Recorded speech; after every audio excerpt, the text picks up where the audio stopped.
তখন মদিনাবাসীরা বলল যে কারণ জানি না, বাপ দাদাদের দেখে আসছে আনন্দ করতে, এই জন্য আমরাও এই দিনে কি করি, আনন্দ করি। আল্লাহ নবী সাল্লাল্লাহু আলাইহি ওয়াসাল্লাম কিছু বললেন না। দ্বিতীয় হিজরিতে যখন রমজানুল মুবারক ফরজ হলো, তখন আল্লাহ রাসূল সাল্লাল্লাহু আলাইহি ওয়াসাল্লাম বললেন যে আল্লাহ পাক রব্বুল আলামিন তোমরা যে প্রতি বছর দুইটা দিন আনন্দ উল্লাস করো, চিত্ত বিনোদন করো, এই দুইটা দিনের পরিবর্তে যদি আল্লাহ পাক রব্বুল আলামিন এই রকম আনন্দ উল্লাসের দিন দেয়, চিত্ত বিনোদনের দিন দেয়, তোমরা কি খুশি হবে না? তখন সবাই বলল, জিয়া রাসূলুল্লাহ, আমরা তো এটাই চাচ্ছি। আমাদের খুশির দিন কে নির্ধারণ করে দেবে? আল্লাহ। তখন আল্লাহর নবী সাল্লাল্লাহু আলাইহি ওয়াসাল্লাম বললেন, ইন্না লিকাওমি ঈদুন, প্রত্যেক জাতির জন্য ঈদের দিন আছে। কি আছে?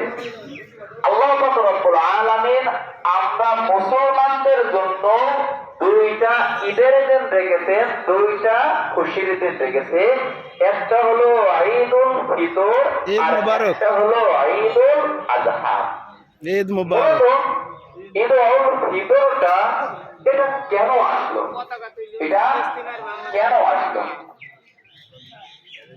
মহান আল্লাহ পাক রব্বুল আলামিন পবিত্র কুরআনুল কারীমের মধ্যে বলেছেন যে তোমাদের উপর রমজানের রোজাকে কি করা হলো? ফরজ করা হলো, যেমন তোমাদের পূর্ববর্তীদের উপর কি ছিল? ফরজ ছিল। দেখেন, আমরা নামাজ পড়ি, তারপরে হজ করি, যাকাত দেই, এইগুলার প্রতিদান আল্লাহ পাক রব্বুল আলামিন ফেরেশতাদের মাধ্যমে দেন। কিন্তু রোজার প্রতিদানের ক্ষেত্রে মহান আল্লাহ পাক রব্বুল আলামিনের রাসূল মুহাম্মদুর রাসূলুল্লাহ সাল্লাল্লাহু আলাইহি ওয়াসাল্লাম বলেছেন যে রোজা আমার জন্য। আল্লাহ পাক রব্বুল আলামিন কি বলেন? রোজা আমার জন্য, আর আমি আল্লাহ পাক রব্বুল আলামিন নিজ হাতে রোজাদারের প্রতিদান দেব। মুসলমান ভাইরা আমার, মুসলমানেরা ঈদের নামাজ আদায় করার জন্য ঈদগাহ প্রান্তরে আসে। মহান আল্লাহ পাক রব্বুল আলামিন আসমান থেকে সবকিছু দেখেন নাকি দেখেন না? দেখেন নাকি দেখেন না?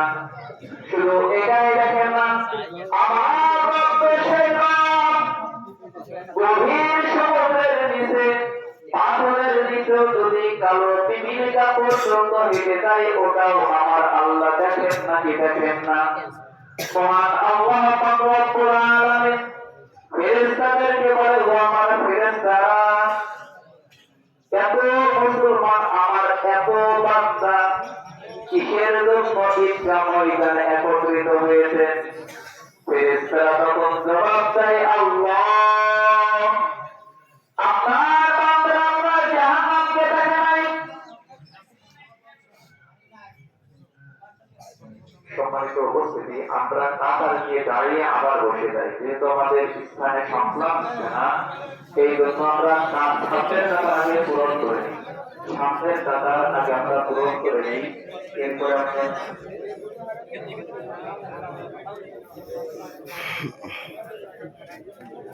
দেখি যাই কাতারটা বসি যায়। আমরা সামনের কাতার পূরণ করে তারপরে বসি। আগে আমরা ওই পিছনে দিক জায়গা নেই মামু, না দেখা যাচ্ছে। আমরা যে কাতারের মাঝখানে ফাঁকা চলে রাখি, আমরা সামনের কাতার পূরণ করে যাই। হ্যাঁ, এখন দেখেন ছায়া দেখছে, সিঁড়িতে ওঠার দরকার ছিল, কিন্তু এখন তো করে বসি, কারণ রহমত সামনের কাতার থেকে তারপরে পেছনে যায়, পেছন দিক থেকে। আচ্ছা, নামাজ কি এখন শুরু করতে দেবেন নাকি? নামাজ কি শুরু হয়ে যাবে এখনই? জায়গা আমার আছে, জায়গা আছে, হ্যাঁ জায়গা আমার।